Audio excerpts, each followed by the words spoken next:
My entitled parents ruined every single birthday of mine. After my younger sister was born, they allowed her to blow out my candles, take my gifts, and even steal the spotlight. After nearly a decade of this mistreatment, I finally snapped and called them out. Now, most of my extended family has sided with me, leaving my parents in shock over how their actions have backfired. Here's how it all unfolded. This year, I turned 20 years old and I've been living independently for a while now. My sister is 9 years younger than me, born after a difficult pregnancy that nearly ended in tragedy. From what I've been told, my mother struggled with health complications, and my sister's survival wasn't guaranteed. This experience made my parents cling to my sister as if she were some kind of miracle child, and from that point on, I became more of an afterthought in the house unless they needed me to babysit. The favoritism my parents showed toward my sister was painfully obvious, and it took a serious toll on me. It all began when I was 12. For my birthday that year, my parents insisted I let my then 3-year-old sister blow out my birthday candles. She'd cried at the sight of someone else's cake, and my parents caved. They relit the candles for me after, but by then, the moment was ruined. This became a yearly tradition. Every birthday, my sister would blow out my candles, open my gifts, and act like the day was hers. To make it worse, I never received anything on her birthdays. When I asked why, they'd brush it off by saying, "You're older, and boys don't care about these things as much, even as a kid." I knew that explanation was total garbage. Every year, my birthday became more about what my sister wanted. My parents chose activities and places she liked, completely ignoring my preferences. It felt like my sister got to birthdays every year, while I got none. Beyond the birthdays, my parents centered their lives around my sister. If I wanted to do something, it had to get her stamp of approval. Otherwise, it was cancelled. To cope,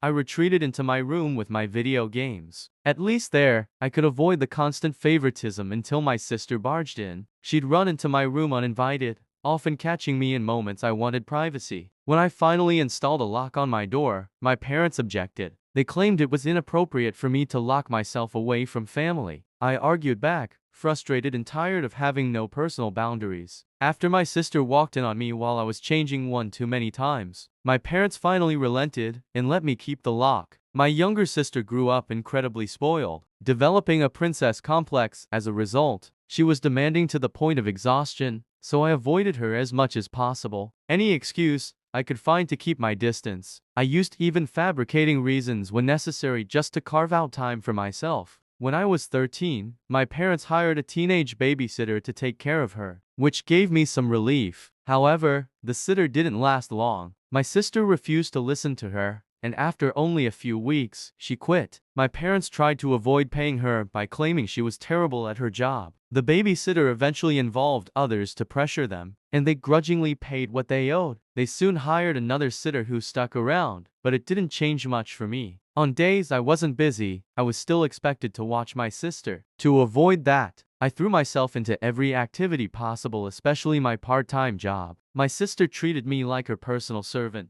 bossing me around constantly. She even had a ridiculous nickname for me that she repeated endlessly. Just hearing it still makes me furious. If I didn't give her what she wanted, she'd cry, call my parents, and I'd get punished for mistreating her. This dynamic led to many explosive arguments. When I finally stopped giving in, my relationship with my parents deteriorated. For months, we barely spoke more than a few words to each other. Despite this, during my high school graduation, they had the audacity to boast to other parents about how their support motivated me to work so hard. That wasn't entirely untrue, but their support wasn't what they thought. I pushed myself to succeed just to prepare for the day I could finally leave them behind. While they may have been attentive before my sister was born, once she arrived, everything revolved around her. They rarely asked about my schooling unless it was during parent-teacher conferences. I graduated with an average mix of B's and C's. When the ceremony was over, my parents celebrated by taking us to a place that my sister adored, even though the outing was supposed to be for me. But things reached a boiling point on my 18th birthday. In July, I held out hope that just once, we'd celebrate somewhere I actually liked. Instead, the party was held at a rundown knockoff Chuck E. Cheese. It was the go-to place my parents chose for any major family celebration because it was fun for my sister. I made a point to say this wasn't the kind of venue I wanted,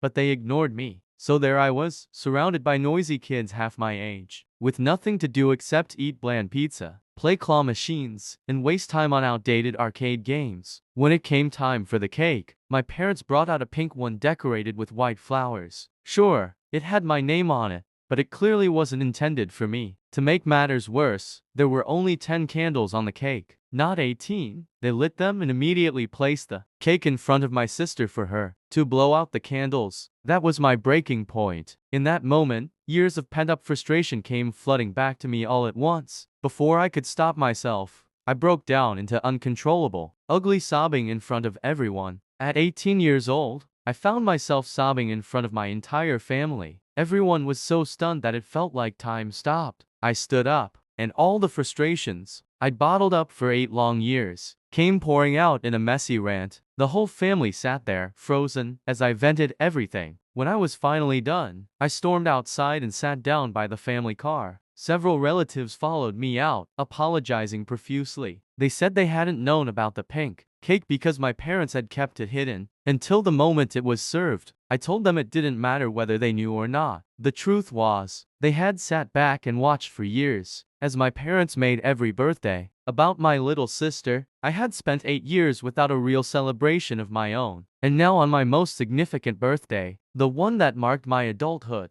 they all just expected me to quietly endure it again. I pointed out how absurd it was that they had allowed my sister to have a cake that was so clearly meant for her, not me, on my day. Some of them tried to justify it, saying they'd assumed I was fine with it because my parents had told them I was. I snapped back that I'd never been fine with it. My parents had forced me into pretending every single year. Then, I spread my arms and motioned around me, asking them to look at where we were. Did this look like the place I'd wanted to celebrate my graduation and 18th birthday? I told them that none of them had ever stood up for me, not once, and that I'd always been treated like the extra child while my sister got everything. I didn't even get to have friends at my birthdays anymore, because my parents had stopped letting me invite them after they dared to question my sister blowing out my candles. I yelled that there were 365 days in a year, and all I wanted was one day that was about me. Was that really so unreasonable? Instead, I was labeled the selfish one for wanting my own birthday. At that point, I broke down into ugly crying again. By then, my dad had come outside. Instead of consoling me, he started shouting at me for making a scene because my mom was inside crying, and my sister was upset that I had ruined her moment. He even said that everyone inside now thought they were bad parents. That was it for me. I yelled back at him that they were bad parents, and he knew exactly why. What happened next shocked me. The rest of the family, who had been mostly silent for years, finally had enough. They turned on my dad like a pack of wolves. I'd never seen anything like it. He was backed up all the way to the restaurant's front door before most of the group marched back inside to confront my mom. My grandparents stayed with me, apologizing for having been blind to the situation for so long. I don't know exactly what was said inside, but after about half an hour, my parents came back out looking utterly defeated. My mom was still sniffling, her face red from crying, and neither of them could meet my eyes. They gave me an awkward apology, saying they were sorry for how they treated me and offered to redo the party somewhere else. But that wasn't enough for the crowd. One of my uncles let out a loud scoff, and my parents quickly promised that they would never let my sister blow out my candles again, nor would they give her presents on my birthday or make it about her in any way. Another scoff came from the crowd. My parents then apologized for getting a cake that wasn't meant for me, claiming they thought I wouldn't care about cake anymore at my age. That was the wrong thing to say. I exploded in anger all over again. I yelled that my age didn't matter. What mattered was that they had given my birthday to my sister for no reason and knew they had no justification. Then I told them there was no point in redoing the party, because it was far too late for that. They made it crystal clear that I meant nothing to them, ruining 8 years of my life until I finally became an adult. What kind of future birthdays with them could I possibly look forward to after this? My father began to yell at me for saying that, but the whole family shouted him down, and he quickly shut up. My grandfather looked him dead in the eye and told him I was completely right. There was no way they could ever undo the damage they'd done. He went on to call my parents awful people for their favoritism and for treating me like I didn't matter since my sister was born. Then he turned to the rest of the family, saying they were just as terrible for standing by and letting it happen all these years. He said I deserved more than an apology.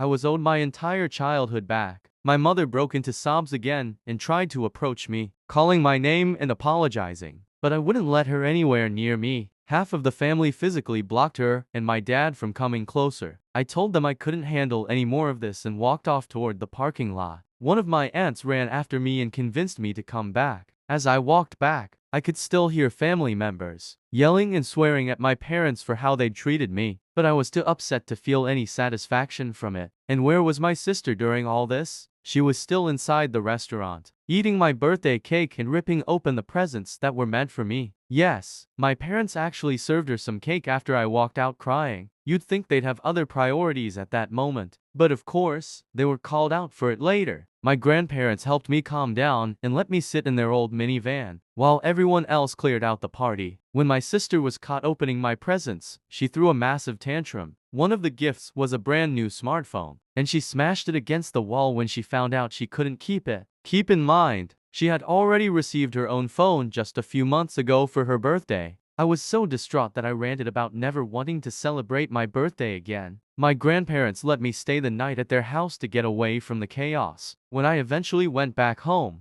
I didn't speak to my parents. My mother cried every time I ignored her, and my father stayed just as silent as I was. The next weekend, my grandparents convinced me to go out to dinner with them. When we arrived at the restaurant, I was surprised to find a new party waiting for me. My parents were there too, wearing "Force Please Don't Hate Us" smiles. There was a big chocolate cake with 18 candles, and even a banner with my name on it. They called it my belated birthday and graduation party since I didn't truly get either this year. I tried to act happy for everyone's sake, but let's be honest, one good party can't undo 8 years of blatant favoritism. It didn't even scratch the surface. As for my sister, she sat at the table with her arms crossed and a sour expression on her face. She was clearly upset that the attention wasn't on her this time. Instead of singing happy birthday to me, they sang a generic happy day song to avoid further drama. When it was time to blow out the candles, my sister let out the loudest, most ear-piercing little girl scream. My parents had to drag her out of the room and bring her back later, looking more upset than before. She quietly sulked in her seat for the remainder of the party. I still got the smartphone, though, and my sister's was confiscated, along with a few other privileges due to her behavior at the first party. But the smartphone wasn't even the best part. The entire family chipped in and surprised me with a car. It was an old white Volvo, but I loved it instantly. My grandfather, who knows cars inside and out, had restored it himself. I was so happy, but my sister clearly wasn't. She let out another piercing scream, threw a massive tantrum, and demanded a car of her own. My mom had to take her to the bathroom, and they stayed there for quite a while. Meanwhile, my dad looked utterly defeated as he sat back down. My sister's tantrum had completely ruined their attempt at redeeming themselves in front of the family. Many of my relatives also had strong words for my parents, blaming them for my sister's behavior and saying she acted like this because they'd raised her to be a spoiled princess. I was ecstatic to start driving my new car, but just a few days later, my sister vandalized it. She grabbed a hammer, shattered the side windows, and cracked the windshield so badly the car was unusable. My parents stopped her before she could cause further damage, but she screamed like a banshee and even tried to bite them when they took the hammer away. Everyone was furious, especially my grandparents, since my grandfather had poured so much time and effort into fixing the car. My sister's actions completely destroyed it.